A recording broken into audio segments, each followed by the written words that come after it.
Tomorrow, here's Ashleigh.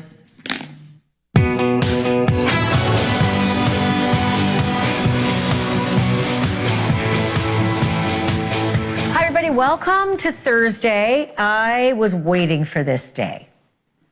I didn't expect it to come this early, but I was waiting for it because I think like you, was beyond livid when I heard about 3 young teens, one of them actually, not even a teen, 11, were accused of this.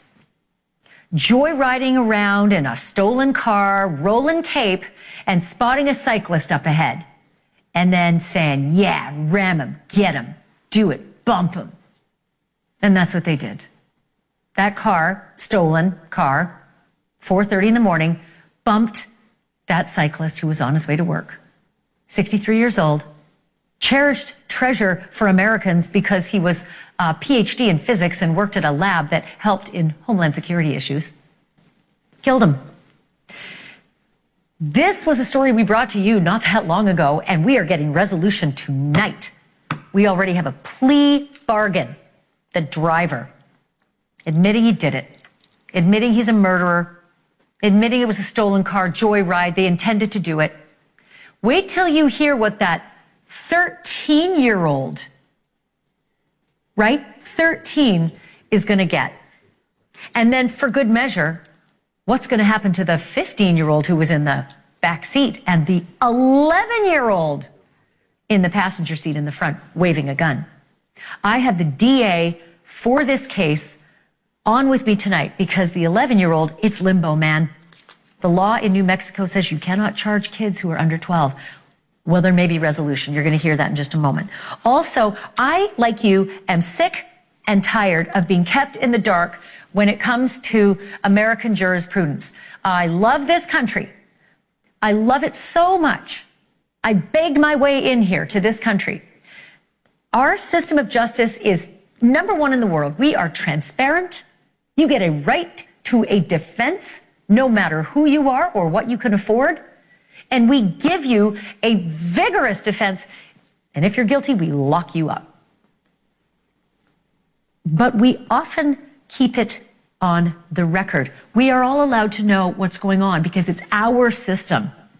So every time I hear gag order, close the court, public can't know, I get real antsy because that ain't American to me. I get the reasons why sometimes it's necessary. I just feel like there's a lot of overkill. And this was one of the cases I feel there was overkill, the Delphi case. They locked a man up for the rest of his life. And we didn't really know a lot about the evidence because cameras were, barred from the courtroom and evidence was kept under wraps. But Richard Allen is serving 130 years and we still don't know the evidence. And that changes tonight. Tonight, I'm going to play you the phone calls where he admitted to killing 2 little girls, where he told his wife over and over he did it, and pictures that we were never allowed to see that the jury did. I'm sharing that tonight. And then also, do you remember the Kim Kardashian robbery in Paris, where she was actually tied up, thrown in her bathtub, and like a whole team of thieves made off with her jewels, like over $1 million worth? Yeah, like I had the whole Ocean's 11 in my mind on this one, right? Turns out not so much. The people who are in court talking about this crime, they're more like an ad for like Celebrex or Humira. Wait until you see these guys. There's a reason they're being called the grandpa robbers. You'll see it all. That's coming in just a moment. But let me start here. Do you have any standout memories from when you were 11? Like 5th, 6th grade? If you're like me, probably not a whole lot because it was a long time ago. But if you do have some of those memories, they probably revolve around school or sports or siblings. And they probably don't revolve around burglaries, shootings, grand theft auto, and murder. But that is what one 11-year-old might be reminiscing about in the many years to come, if he even makes it into his teens. Since March, we have been following the struggles of police and prosecutors in New Mexico and how to deal with an 11-year-old boy that they've been tailing for quite a while now. He is in the system somewhere in that state tonight, along with 2 other kids, older kids, all of 13 and 15 when arrested. They were hauled in for the violent death of 63-year-old nuclear physicist Scott Habermill. This happened about a year ago at 4:30 in the morning. Scott was on his way to work at the Sandia National Laboratory, and he was riding his bike. The kids were behind him in a stolen car, and one of them was filming on his phone from the back seat. Are you guys recording it? Yeah. So. You ready to start popping it? Hurry up, start. They gonna hit him hella fast. Just bump him, bruh. Like, you like bump him? Yeah, just bump him. Go like 15, 20.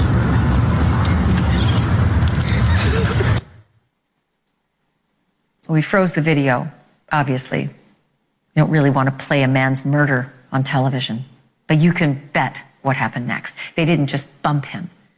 They ran him right over, and Scott Habermill died. Of course, that video was a big help in tracking the 3 suspects down. And tonight we know the fate of at least one of those boys, the 13-year-old, the one who was behind the wheel driving, the one who bumped him. Yeah, I said 13. He had quite a day in court. It was not a trial, because that child, Jonathan Overbay, pleaded guilty to second-degree murder.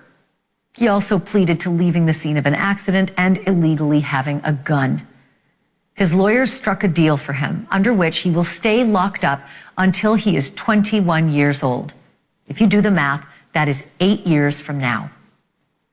But you know what else happens at these kinds of deal makings? Sentencings. And you know what happens when people are sentenced? Victims' loved ones have their say. Here is Scott Habermill's broken-hearted wife, Jamie. I'm in survival mode, so I feel none of this for the perpetrators of this crime.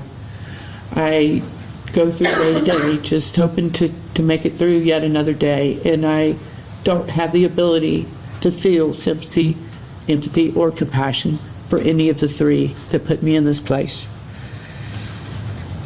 So if they're seeking my forgiveness, they also will not receive that. It's not mine to give. The person that could give it is no longer able to, because he's dead.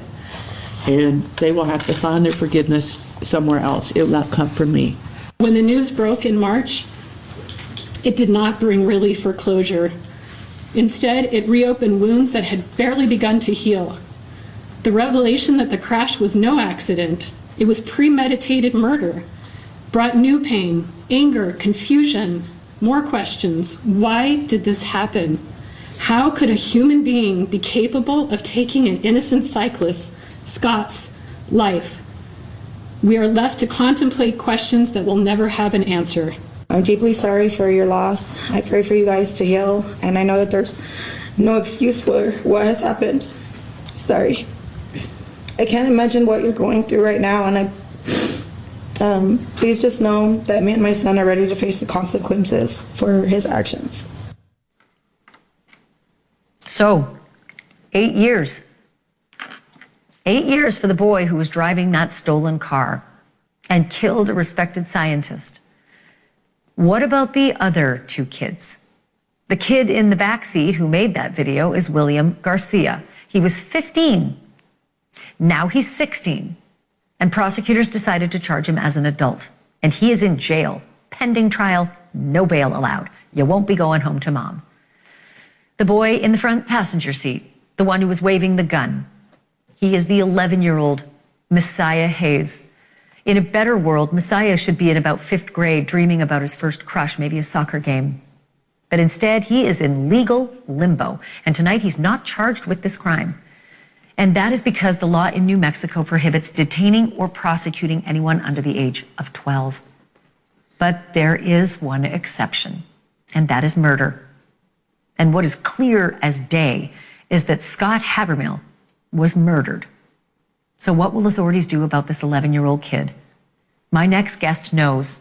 Sam Bregman is the DA for Bernalillo County, New Mexico, and he's live with me now. DA Bregman, thank you so much for being with me tonight. That's the question. What is going to happen with this 11-year-old? Of course, and thank you, and it's a pleasure to be on tonight. I will tell you that 11-year-old will be charged with murder. When he turns 12 years old, he will be charged with murder. So that is what I've been waiting for, is that metric. I believe, if I remember reading a document a while ago, that his birthday is in days or maybe a week or two. It's in the month of May, and we will be charging him with murder. What you just showed is so devastating and so disgusting and so cruel, and so words cannot express how awful this is. And it's crazy. I mean, we've got an 11-year-old, a 13-year-old, a 15-year-old doing this, and it's so unacceptable. And we don't have a juvenile code in New Mexico that is caught up with the things that we are seeing on the streets of Albuquerque. It's very disheartening, and we need to do everything we can to make sure we hold these young kids accountable when they do something like this and protect the community. And it's extremely frustrating. We just tried recently to amend the juvenile code in New Mexico up to the legislature, and we barely even got a hearing. It's really frustrating because times are changing. This isn't about a couple of kids fighting behind the high school anymore. This is about kids who are violently hurting and killing people on the streets of Albuquerque. Listen to this statistic. I've charged 46 kids with murder over the last several years. 46. It's crazy. 46. When, it's fascinating that you say that he is going to face murder charges, this 11-year-old, and when he turns 12 in the next few days and weeks, will he face the same process likely as this 13-year-old, meaning he has the opportunity to plead? He may face the same juvenile proceeding. There is no chance for him to be raised to adult court like the 15-year-old, correct? That's correct. And the same with the 13-year-old. The 13-year-old that pled, the only other charge he could have pled to was first-degree murder, and that would have been the exact same sentence. At that age, they cannot be charged as adults. They cannot be kept in past their 21st birthday. It's very disheartening, and things need to change because we need to hold people accountable, and it's pretty tough to tell the family of a victim, like we see here today, that they're all going to be out at 21. Or not all, not the 15-year-old, because he's being charged as an adult. Yeah, what's the potential for this 15-year-old? I want to keep in mind that the allegations are he's in the back seat, he's rolling video, he's egging on the driver saying, bump him, go 15 or 20. So I'm looking at what that means for an adult charged with a conspiratorial kind of murder, because that's what this sort of looks like if the allegations are true. What would he be facing? What kind of a sentence would that 15-year-old backseat filmer be facing? Well, that would be up to a judge, obviously, what type of sentencing. But he's by the way, he's what's the range? 0 to 15. And he is presumed innocent unless he's proven otherwise in a court of law. And I want to make sure I emphasize that.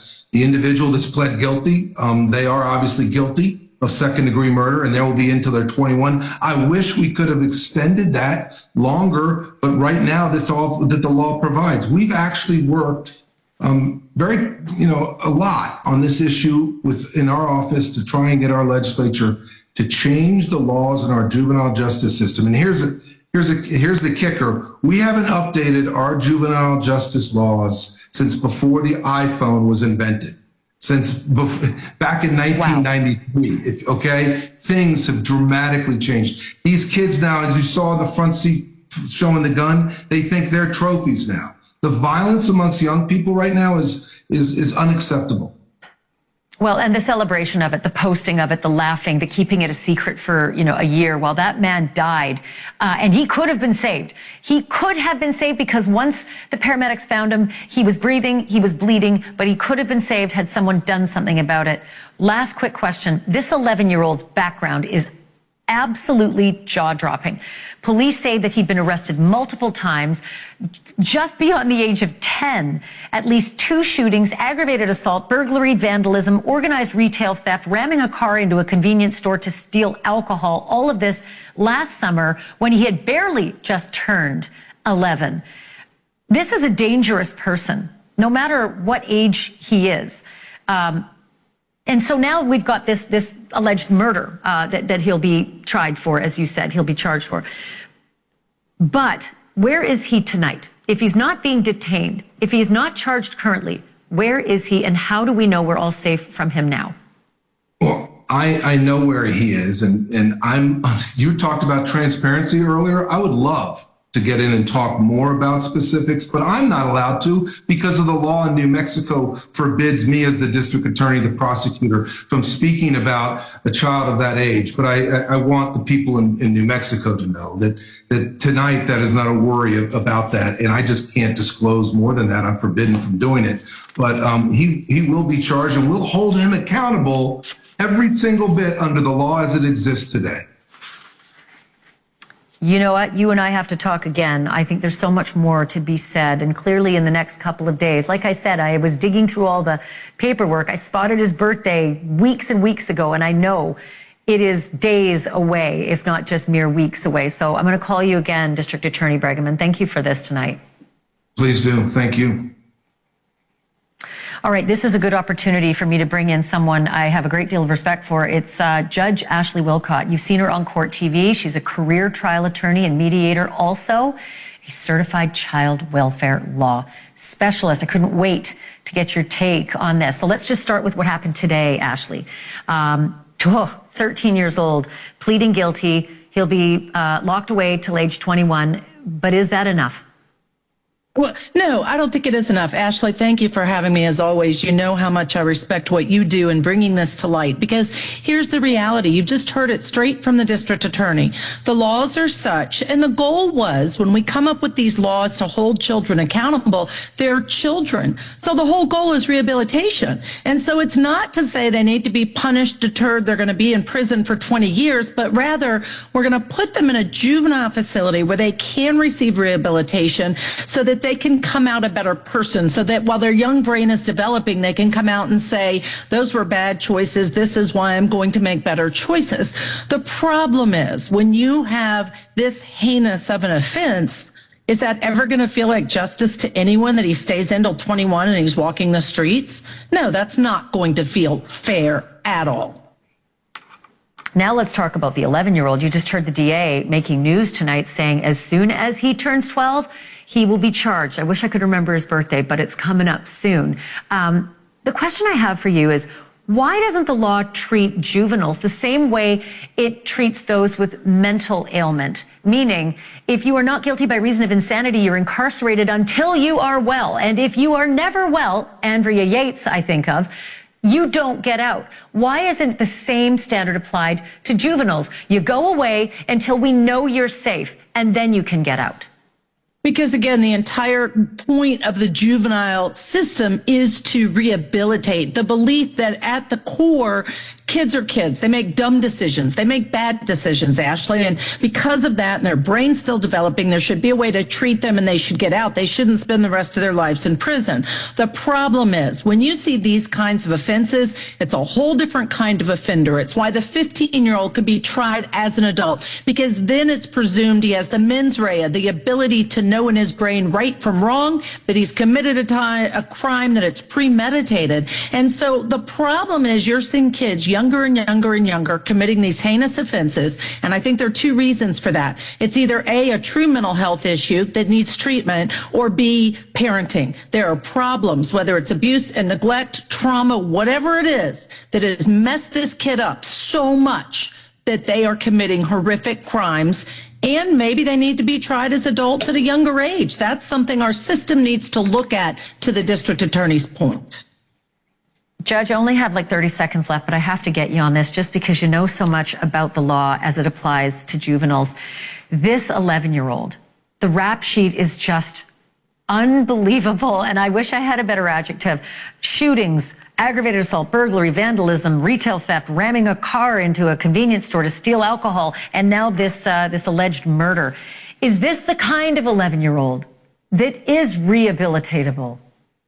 Not without a lot of help, not without a lot of treatment for a very, very long time. And I would argue that child's been neglected, and that's the reason, right? A parent doesn't allow a child to do that without neglecting them. So there's a parental piece of this as well. Yeah, I'll tell you what I know from earlier interviews, and that is that there are no parents. I believe one or both may be dead. One was MIA, the other one died. Another one, it was an aunt or something, tried to keep this kid in and could not hold him. He was just a wild child, so there is some of that. It's great to have you. Thank you for the perspective. Thank I'm going to you. ask you back when that charge happens, and we can talk more Yes, about please. it then. Thank you, Ashleigh. Ashleigh Wilcott joining us. Huge fan, Ashleigh. Thank you for this. Coming up, a fair trial depends on a fair jury, right? And one way to seat a fair jury is not to pick people who have personal connections with people involved in the case. No brainer. That was certainly the rule for Karen Reed and her juries, but not so much maybe for the judge. What's with the judge's connection to the players in the case? And is it just a problem that all smaller towns face? Going to dig into that deep next.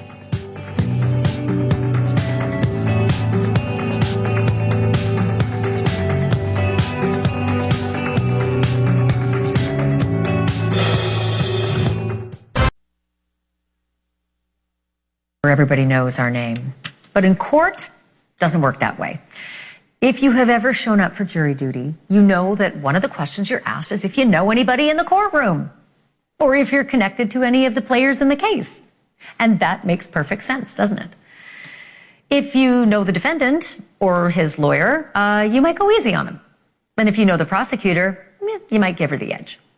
So it is a bit of a head scratcher as to why so many of the players in the Karen Reed case know each other. And it doesn't seem to matter, especially when it comes to the judge. Months before Karen Reed went on trial, her defense lawyer accused the judge of bias because of connections that the judge had to some of the players in the case. And you should know right away that the judge, Beverly Cannoni, was having none of it. She refused to step aside, and that was that. But here is why Karen's lawyers were worried. Judge Cannoni's brother is a lawyer. His name is John Prescott Jr. And a long time ago, in the mid-1990s, John Prescott Jr. represented a man named Chris Albert. Chris Albert killed a student in a hit-and-run crash and spent 30 hours on the run from the police. But Chris Albert was caught and went on to serve 6 months behind bars. Chris Albert also has a brother, and that brother's name is Brian Albert. Brian is a retired cop who owned the home located at 34 Fairview Road in the town of Canton. And that's the house where John O'Keefe was found frozen out on the front lawn after a house party in January of 2022.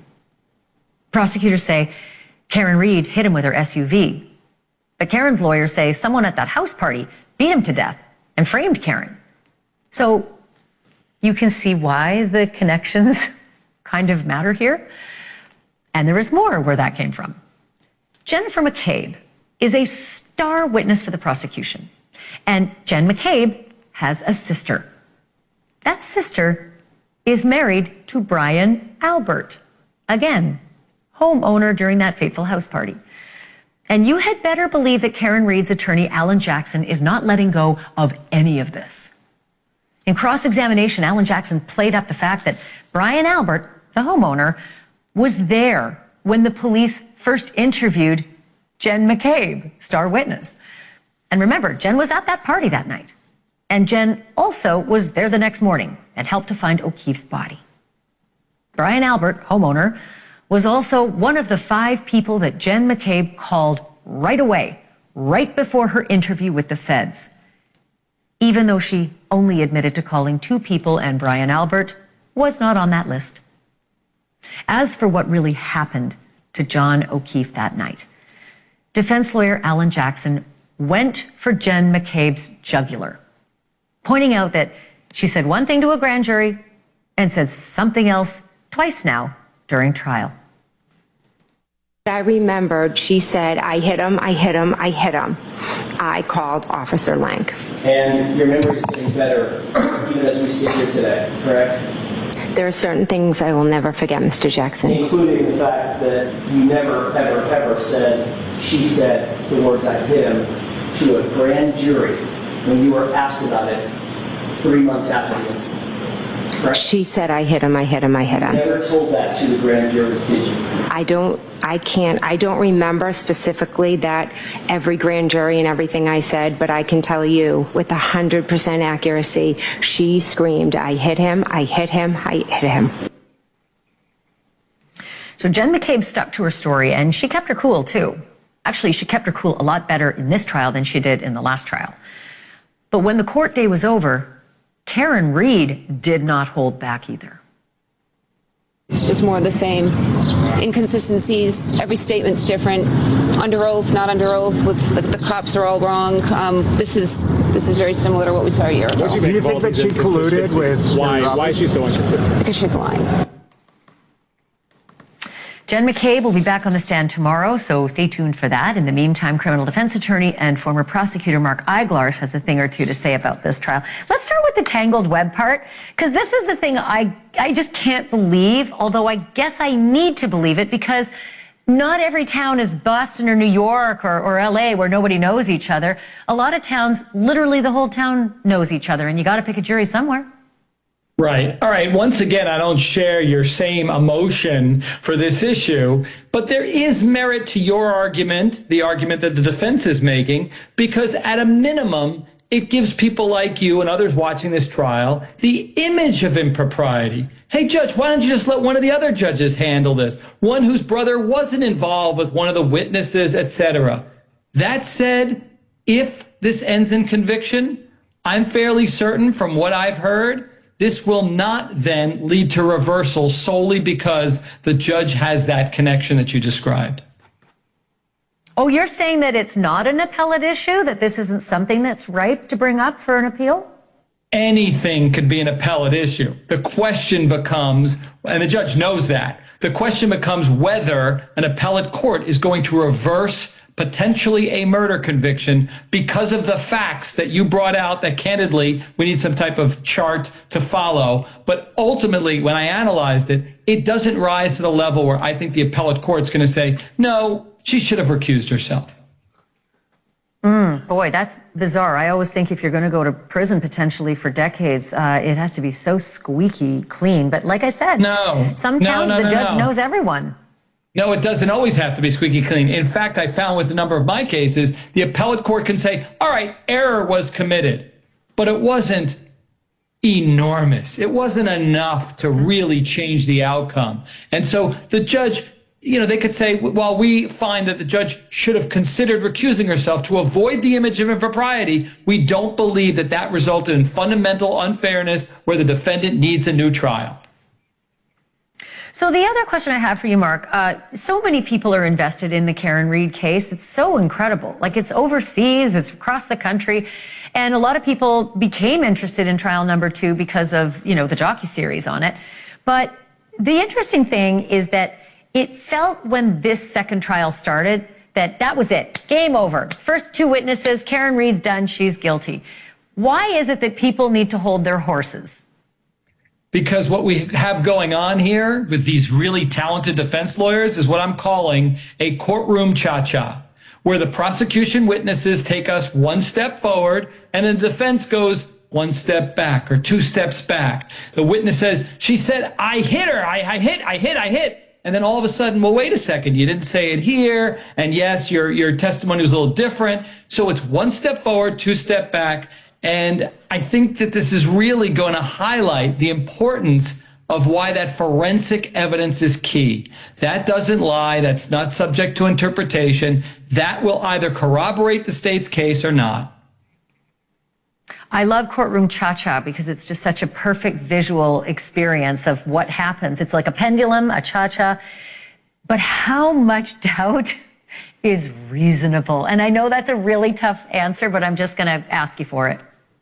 Yeah, I don't know yet that you've got it here. I think this prosecutor is doing a fairly good job of focusing more on the forensic evidence. Plus, I thought bringing the decedent's mother to the stand to add that emotional testimony, it's what prosecutors love. They live for it. They had her on the stand, and boy, she was likable. It was raw emotion.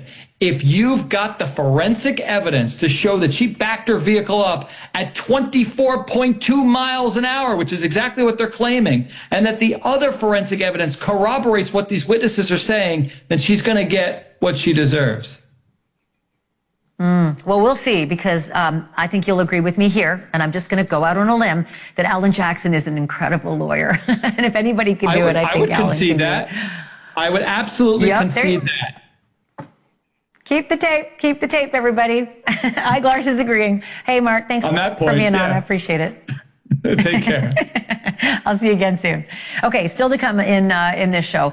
In this new age of judges banning the public from seeing things in court, like witnesses and videotape and actual testimony, sometimes we have to wait to finally see the evidence for ourselves.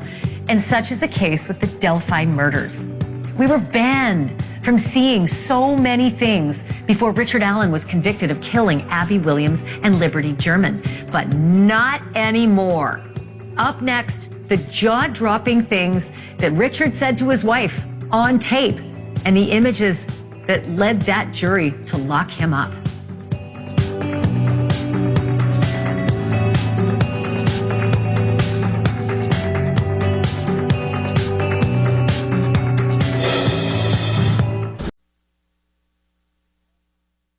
Were tried in the court of public opinion almost from the moment they happened in February of 2017.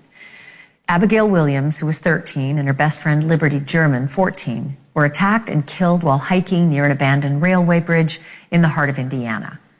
It took investigators 5 years to home in on a suspect, and I do mean home. The man they arrested was a Delphi pharmacy tech known to pretty much everybody in town. But was Richard Allen really the infamous bridge guy, or wasn't he? Evidence shown to the public consisted mainly of a short, grainy video clip from one of the victim's phones. But at trial, the jury that convicted Richard Allen saw hundreds of exhibits that we, the public, did not see because cameras were barred from the courtroom, and those exhibits have stayed pretty much under wraps until now. Our NewsNation affiliate in Indianapolis got a hold of some of that evidence, and reporter Max Lewis takes us through it. Cameras were banned from the Delphi courtroom where Richard Allen was tried and ultimately found guilty for the 2017 murders of Abby Williams and Libby German. We requested hundreds of exhibits from this trial, but only received a fraction of them. Still, it's the first time they're being seen outside the courtroom. The actual crime scene photos remain sealed in the case, but this diagram shown to the jury is what it looked like. Libby German's naked body next to Abby Williams, both covered with tree branches. Their bodies found on February 14th, 2017 along Deer Creek in Delphi. Police would ultimately focus their attention on Allen after discovering an interview he gave shortly after the murders saying he was on the trails that day. That led to a search of Allen's home, where newly public photos show his black Ford Focus in the garage, the same one prosecutors say that was seen on surveillance cameras near the trail that day. Inside his home, investigators found numerous knives, including box cutters, which is believed to have been the murder weapon. Police also found this blue Carhartt jacket, similar to the one the bridge guy was wearing the day the girls were killed. But detectives say the big find was his 6-hour P226, which a firearms examiner later connected to an unspent bullet found at the crime scene. The startling find was this Winchester .40 caliber bullet inside a memory box, the same type of ammunition found between the girls' bodies. Prosecutor Nicholas McClellan called it the bridge guy's starter pack. I think maybe I'm losing my mind, but I'm not sure. I need you to know that I did this. What? No, you didn't, dear. There's no way. There's no way, dear. Love me. We've also obtained the phone calls Allen made from the Westville prison in which he confessed to killing the girls. It was during this time that doctors also determined Allen was going through a period of psychosis. I just wanted to apologize to you. What's going on, sweetheart? I did it. You did no, what? I did it. What? I killed Abby. I killed Abby and Libby. No, you didn't. Yes, I did. Now, of course, there's a lot more exhibits than what we were able to show you on here. You can find them as well as all of our coverage on the Delphi murders trial over on our website, cbs4indy.com. In the newsroom, I'm Max Lewis, CBS 4 News. And our thanks to Max Lewis for that. You know, these days, we just assume that every time someone does something bad, it's caught on video. But that was not always the case, certainly not in the early 1990s. If it weren't for a man on a balcony who just so happened to see Los Angeles police beating up a drunk driving suspect in 1991, and if that witness hadn't owned a camcorder, the world might never have heard the name Rodney King, and Los Angeles might not have erupted into that. Today marks A huge milestone for that famous 9-minute grainy video that changed America forever. Our True Crime Rewind is next.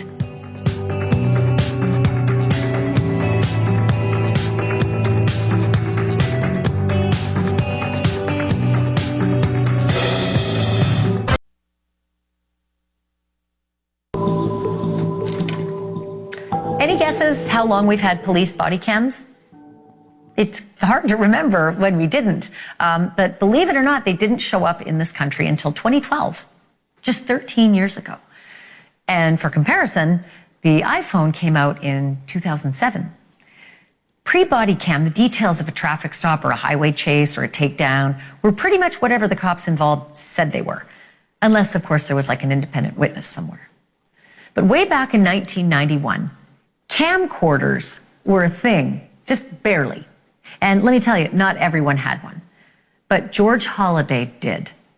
He lived in LA, and when he happened to notice some police getting rough, like really, really, really rough, with a guy that they'd pulled over, he started rolling his camcorder.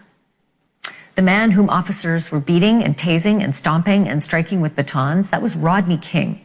And Holliday's grainy video lasted 9 minutes and 20 seconds. It became the star witness in the 1992 trial of 4 of those officers. But those cops were acquitted 33 years ago this week. And a huge number of Angelenos were outraged. 3 hours after the verdict, riots broke out in South Central and spread from there into some of the most jaw-dropping chaos that city has ever seen. And our NewsNation affiliate, KTLA, was live for all of it. You are watching continuing coverage of LA Under Siege here on KTLA Channel 5 in Los Angeles. April 30th, 1992. The KTLA Morning News is less than a year old, and we're covering the story of a city that is out of control. We have not moved. Police have left. And these looters, the people are coming in here again in large numbers, taking what they see left in these stores that have been destroyed or heavily damaged. And it's like a festival. I don't know how else to describe it. Are there no officers there, Warren, at all? No, there are no officers here now. They were here earlier, but they had to be called to another location after they cleared this out. It's a free-for-all as people loot and burn businesses in South Central LA. How many people will it take to stop this? On the morning after, the 4 cops involved in the Rodney King beating were acquitted. And you see a lot of people running around here in the parking lot. They have broken the windows to a sporting goods store, which is very frightening because you imagine that there might be weapons inside there. For our crews on the ground that morning, it was downright dangerous. There are some very angry feelings among this crowd. In fact, we've had to get up on top of our truck to broadcast to you because they wouldn't let us get through and get pictures. But we did get pictures of one man who refused to just watch while the city burned. What we are doing is standing on the roof of an apartment, and with this gentleman here telling me, "What, sir? You're fighting here. Why are you fighting here by yourself with your water hose?" Trying to help my people, brother. More looting going on. The chaos continued all day. Black columns of smoke filled the sky until National Guard troops rolled in later on, the first of 4,000 who would patrol the streets. And by the next morning, we were finally seeing a sign of hope. This is a group of people who are cleaning up, and it's a spontaneous group of people. They're carrying brooms. They've got dumpsters that they're rolling along south. Man, that video. Today's May 1st, right? And on May 1st of that year, 33 years ago, an emotional Rodney King gave an impromptu news conference outside of his lawyer's office and made this now infamous plea. I just want to say, you know, can we all get along? Can we get along? I should have said famous plea. It's not an infamous plea. It was a famous plea. The major rioting stopped that day, but some smaller riots continued. Active duty military stayed in the city until May 9th to keep the peace. The National Guard stayed until the 14th.